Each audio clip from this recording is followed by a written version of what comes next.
খুব সহজ তোমাদের বানিয়ে দেখাবো চিকেন পকোড়া। এই জন্য আমি সলিড চিকেন 500 গ্রাম মতো এরকম পিস করিয়ে এনেছি। আর এখানে দেখো, এটা আমি হাড়ও নিতে পারো তোমরা, আমি বোনলেস করেছি। এখানে আদা রসুনের পেস্ট ঘরে বানানো আমি এটার মধ্যে দিয়ে দিচ্ছি। তো বেশ কিছুটা আদা রসুনের পেস্ট আমি দিয়ে দিলাম। আর আমি দিয়ে দেব নুন।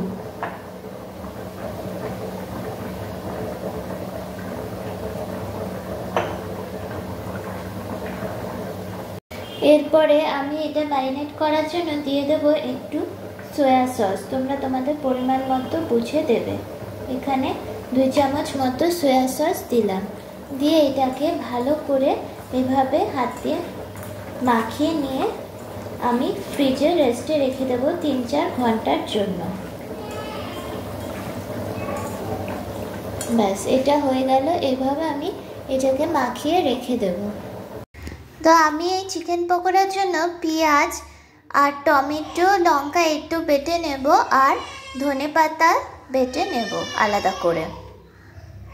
তো এখানে আমি পেঁয়াজ আর লঙ্কাটা বেটে নিয়েছি আর টমেটো আর ধনেপাতাটা বেটে নিয়েছি। আমি এই চিকেন পকোড়াটা বানানো শুরু করছি। এইবারে ফার্স্টে দিয়ে দেব পরিমাণ মতো এই রসুনের এই পেঁয়াজের পেস্টটা। পুরো পেঁয়াজের পেস্টটাই লাগবে। এখানে 3টে মতো পেঁয়াজ নিয়েছিলাম।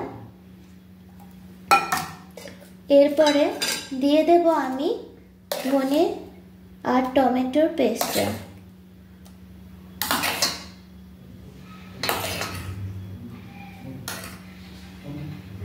এটা দিয়ে ভালো করে মিক্স করে নেব। মিক্স করা হয়ে গেলে ঘরে থাকা যা যা মশলা অ্যাভেলেবল 1 চামচ করে দিয়ে দেব। 1 চামচ জিরে গুঁড়ো, 1 চামচ ধনে গুঁড়ো, 1 চামচ হলুদ, কিছুটা কাশ্মীরি লঙ্কার গুঁড়ো আর গরম মশলা গুঁড়ো দিয়ে এটাকে ভালো করে মিক্স করে নেব।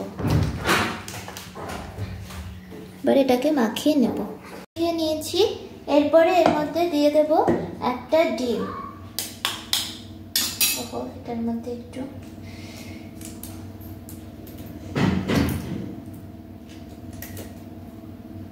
এটা আমার সম্পূর্ণ রেসিপিতে করছি, তো দেখা যাক কিরকম হয়।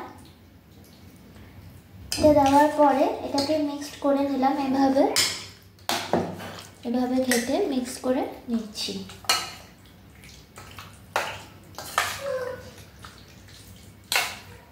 তোমাদের যদি মনে হয় এরপরে একটু নুন দিয়ে দেবো, আমার মনে হচ্ছে একটু নুন লাগবে, যেহেতু এত কিছু পড়েছে একটু নুন আরও অ্যাড করে দিলাম। দেওয়ার পরে ফাইনালি আমি দিয়ে দেব এইখানে বেসন। যে বেসন দিয়ে দিচ্ছি, পরিমাণ মতো বেসন, দেখবে যাতে খুব ঘন না হয় আবার খুব পাতলাও না হয় ব্যাটারটা। আর এখানে দিয়ে দিচ্ছি এই যে চালের গুঁড়ো। এবারে এইটাকে আবার ভালোভাবে মিক্স করে নেব।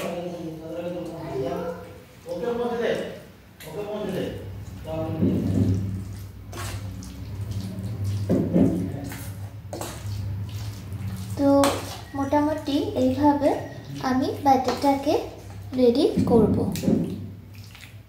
এরপরে ব্যাস আর কিছুই না, সাদা তেল গরম করতে দিই, তারপরে এগুলোকে ভেজে ফেলবো। তো এখানে আমি গ্যাসের ফ্লেমটা অন করে দিলাম। এরপরে সাদা তেল গরম বসিয়ে দেব। এখন আমি এই সাদা তেলটা দিয়ে দিচ্ছি বেশ কিছুটা ভাজার জন্য। তো এটা গরম হওয়া অবধি ওয়েট করি। তো আমার তেল গরম হয়ে গেছে। এই পর্যায়ে আমি ফ্লেমটা মিডিয়ামে করে এক এক করে ছেড়ে দেব পকোড়াগুলো।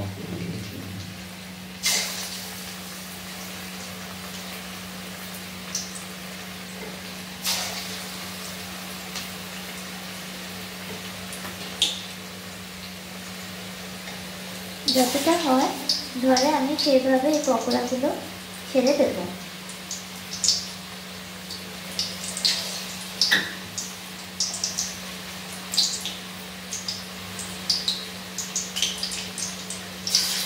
তো এইটা হয়ে যাক এক পিস, তারপরে উল্টে আরেক পিস ভেজে নেব।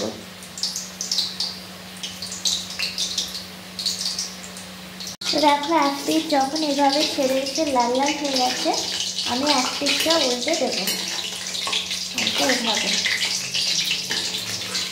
তো বেশ ভালোই কালার এসছে, আশা করি ভালোই হবে খেতে, আর বেশ ক্রাঞ্চিও লাগছে বেশ দোকানের মতো। আমার হাতে জল ছিল এভাবে প্রত্যেকটাকে উল্টে আবার মিডিয়ামে করে কিছুক্ষণ ভেজে নেব।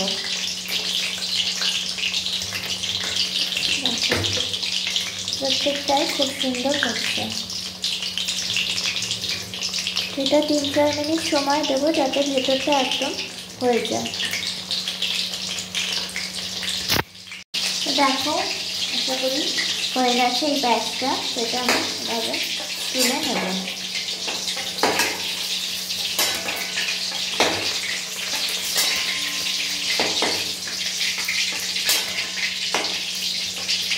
থেকে এভাবে আমি তুলে নিচ্ছি।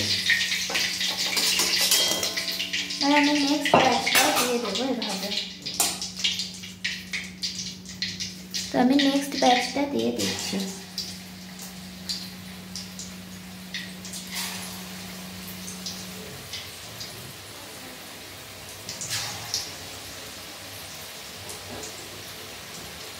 ফ্লেমটা অ্যাডজাস্ট করে নেবে, যখন মনে হচ্ছে তেল হালকা গরম আছে তখন বাড়িয়ে দেবে, তাতে তেলটা অ্যাবজর্ব কম হয়।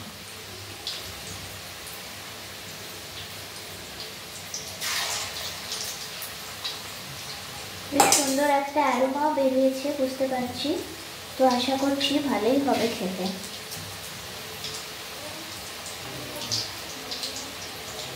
তো এই ব্যাচটা হতে থাক।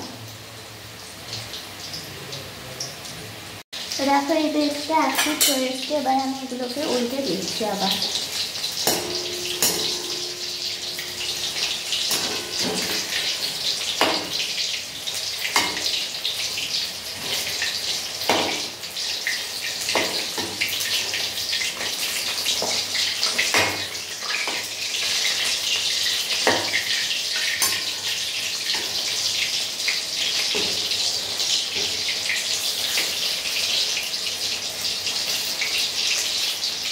এইভাবে আর এক পিঠও হোক, এইভাবে উপর দিয়ে দিয়ে একটুখানি তেল দিলে দেখতে একদম খুব সুন্দর হয়ে যাচ্ছে। এইভাবে এই ব্যাচটাও ভাজা হয়ে যাচ্ছে, এটাকে এভাবে তুলে নেব। কত সুন্দর পকোড়াগুলো হচ্ছে আমার, একদম মুচমুচে আর ক্রাঞ্চি, দারুণ টেস্টি হচ্ছে। ফাইনালি দেখো আমার চিকেন পকোড়া রেডি, আর সঙ্গে কফি। এবারে তোমাদের একটা ভেঙে দেখাবো কত সুন্দর মুচমুচে হয়েছে। এই দেখো ভেতরটা এতটুকু কাঁচা নেই। আর একটাও ভেঙে দেখাচ্ছি, খুবই গরম, খুবই সুন্দর অ্যান্ড সফট হয়েছে। তোমরা এভাবে বাড়িতে বানিয়ে দেখবে, আর খেতে তো অসাধারণ হয়েছে। আর বিকালের সঙ্গে কফিটা একদম জমে যাবে ইভিনিং স্ন্যাক্স।